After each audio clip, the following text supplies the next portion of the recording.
ನಾವು ದಾವಣಗೆರೆ ಜಿಲ್ಲೆಯಿಂದ ದಾವಣಗೆರೆ ಜಿಲ್ಲೆಯಿಂದ ಬಂದಿದ್ದೀವಿ. ನಮ್ಮದು ಒಂದು ಮೈಲಾರಲಿಂಗೇಶ್ವರ ಪಾದಯಾತ್ರೆ ಅಂತ ಗ್ರೂಪ್ ಮಾಡಿದ್ವಿ.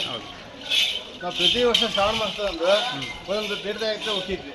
ಇದು ಮೈಲಾಪುರ ಅನ್ನೋದು ಒಂದು ಒಳ್ಳೆ ಸ್ಥಳ, ನೋಡೋಂಥ ಸ್ಥಳ ಆಗಿರೋದ್ರಿಂದ ಈ ವರ್ಷ ಮೈಲಾಪುರಕ್ಕೆ ಬಂದ್ವಿ.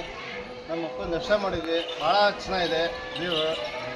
ಒಂದು ನಂಬಿಕೆ ಇದೆ ಇಲ್ಲಿ, ಒಂದು ಏನೋ ಒಂದು ಥರ ನೆಮ್ಮದಿ ಸಿಗುತ್ತೆ ಇಲ್ಲಿ ಬಂದಪ್ಪ ಅಂದರೆ. ಒಳ್ಳೆಯ ಸ್ಥಳ ಇದೆ, ದಯವಿಟ್ಟು ಎಲ್ಲರೂ ಬರ್ಬೋದು ಇಲ್ಲಿಗೆ, ಭಾಳ ಚೆನ್ನಾಗಿದೆ. ಇವರೆಲ್ಲ ನಮ್ಮ ತಂಡ ಸದಸ್ಯರು ಯಾವ್ದಾದ್ರು ಹೇಳ್ತೀವಪ್ಪ ಹೇಳ್ಬಿಡ್ರಿ. ಇವರು ಗುಡ್ಡಪ್ಪ, ಇವರು ಮಲ್ಲೇಶ್ ಅಂತ, ಇವರು ಸಿದ್ದಪ್ಪ ಅಂತ, ಅವ್ರು ನಾಗರಾಜ್, ಇವರು ಶಂಕರ್, ಇವರು ಬಾಬು ಅಂತ, ಇವರು ನಿಂಗರಾಜ್ ಅಂತ, ಗಣೇಶ್ ಅಂತ, ಇವರು ರಘು ಅಂತ, ನೀಲ್ಗಿರೀಶ್ ಅವರು. ಹಾಂ, ಇವರೆಲ್ಲ ನಮ್ಮದು ಆ ತಂಡ.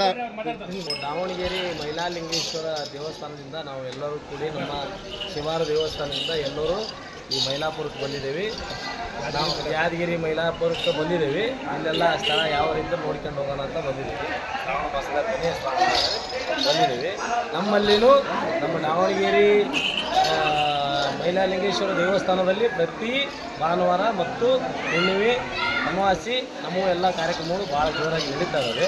ನಾವು ಒಂದು ಕ್ಷೇತ್ರದಲ್ಲಿ ನೋಡ್ಕೊಂಡು ಹೋಗ್ಬೇಕಂತೇಳಿ ನಾವು ಎಲ್ಲರೂ ಸೇರ್ಕೊಂಡು ಒಂದು ಟಿ ಗಾಡಿ ಮಾಡ್ಕೊಂಡು ಬಂದಿದ್ದೇವೆ. ದೇವ್ರನ್ನ ನೋಡಿದರೆ ನಮಗೂ ಒಂಥರ ಖುಷಿ ಆಗ್ತಿಲ್ಲ. ಈ ಮೈಲಾಪುರ ಮಲ್ಲಯ್ಯ ಬಂಡಿ ಒಳಗೆ ಇರೋದ್ರಿಂದ ನಾವು ಎಲ್ಲ ಕಡೆಗೆ ಅಡ್ಡಾಡ್ತಾ ಇದ್ದೀವಿ. ನೋಡ್ಕೊಂಡು ಬಂದು ಖುಷಿಯಾಗಿದೆ.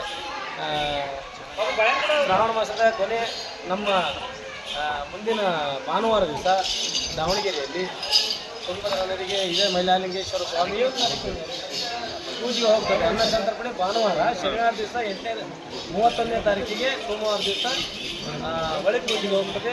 ಸರ್ವ ಭಕ್ತಾದಿಗಳು ಆ ಪೂಜೆಗೆ ಎಲ್ಲರೂ ಪಾಲ್ಗೊಳ್ಬೇಕಂತ ನಾವು ಎಲ್ಲರೂ ಕೇಳ್ಕೊತಾ ಇದ್ದೀವಿ. ಮತ್ತು ಭಾನುವಾರ ದಿವಸ ಶಸ್ತ್ರ ಪವಾಡ ಮತ್ತು ದಾರದ ಪವಾಡ, ಅದಾದ ನಂತರ 11 ಗಂಟೆಗೆ ಅನ್ನ ಸಂತರ್ಪಣೆ ಇರುತ್ತದೆ.